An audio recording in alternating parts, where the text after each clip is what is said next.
Hi everyone! Today we're going to be discussing tips for dealing with postural orthostatic tachycardia syndrome. I've gathered your favorite tips along with mine, and I'm hoping these help people who have just been diagnosed, as well as all of us, because I don't know about you, but I could always use tips when it comes to dealing with POTS. Before I start, I just want everybody to remember that while some of these tips may work for me or for somebody else, it doesn't necessarily mean that it's going to work for you. Everybody's different, and part of dealing with POTS is finding what works for you individually. So take your time, don't do anything extreme, and of course, it's always wise to get the advice of your doctor before starting anything new. But now that that's done and over with, let's get started. The most important thing you should do if you're dealing with POTS is make sure that you're drinking a lot of water. There's nothing more important. People with POTS get dehydrated easily.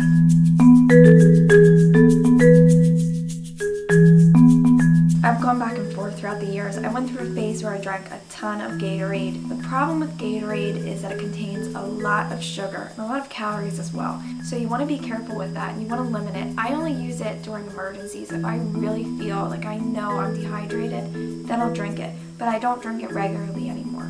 I also went through a phase where I drank a lot of Pedialyte. My friend Gwen does that now.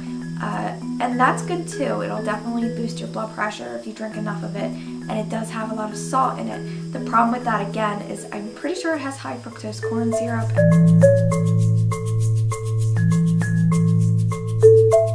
One of my favorite things is Smart Water. It's got a little bit of electrolytes, I'm not sure how much, but it tastes better than normal water to me. I'm not sure if it's just me, but it's easier for me to drink, and I feel like I'm at least getting a few electrolytes with it.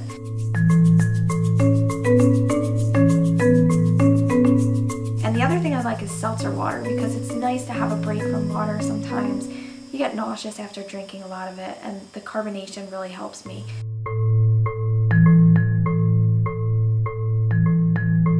I also drink V8 because it's so high in sodium. It's good for you as far as I know, and I've gotten used to the taste. It took me a while.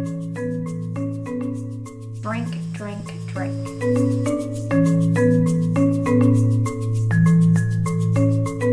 It's so important when you have POTS to eat a lot of salt. You want a diet that's high in sodium. However, if you're one of those patients who has spikes in their blood pressure and has high blood pressure, then you need to be careful with it. And for you, I suggest monitoring your blood pressure to make sure that it's not too high if you're going to eat sodium. But most people with POTS tend to have low blood pressure, and salt is very helpful in raising it. You want to sprinkle salt on everything you eat. You want to make sure you buy a lot of salty foods. Potato chips, popcorn, soup is incredibly high. I even bought some Gerber Graduates baby dinners, and they are so high in sodium, and you can just pop them in the microwave. They don't taste very good, but I mean, if you're like on the run or you're traveling, you want to avoid sugary foods and caffeine, because what that's going to do is increase your tachycardia. And that sounds very basic, but I know a lot of people with POTS and a lot of people who don't have POTS and just complain of a racing heart, and their diets are so high in sugar and they're drinking soda nonstop, and that's something you really have to be careful about when being diagnosed with POTS. And I think it's best to just be generally healthy. The more of a healthy lifestyle you have, the better off you're going to be. Eat as healthy as you can, and in my opinion, as organically as you can.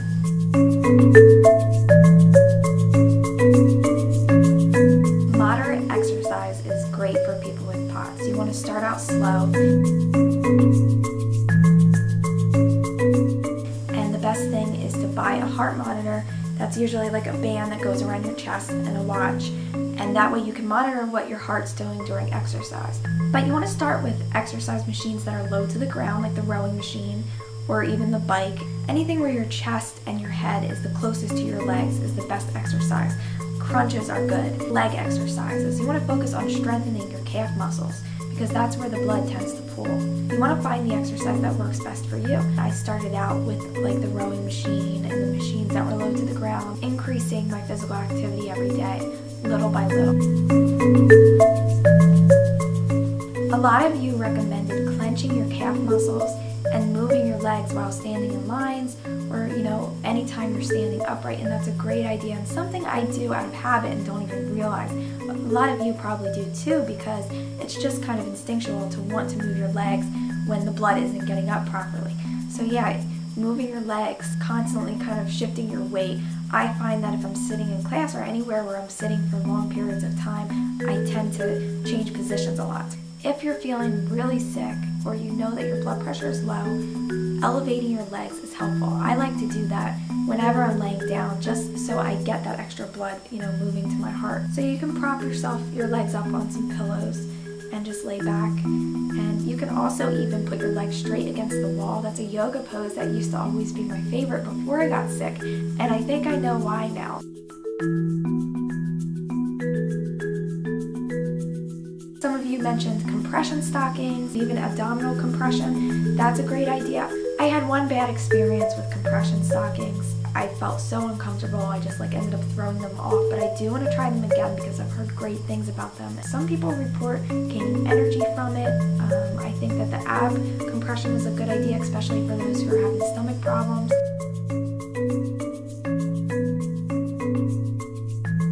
Also, I've heard that leg weights can be helpful. Basically, again, anything that's strengthening your legs and your calf muscles.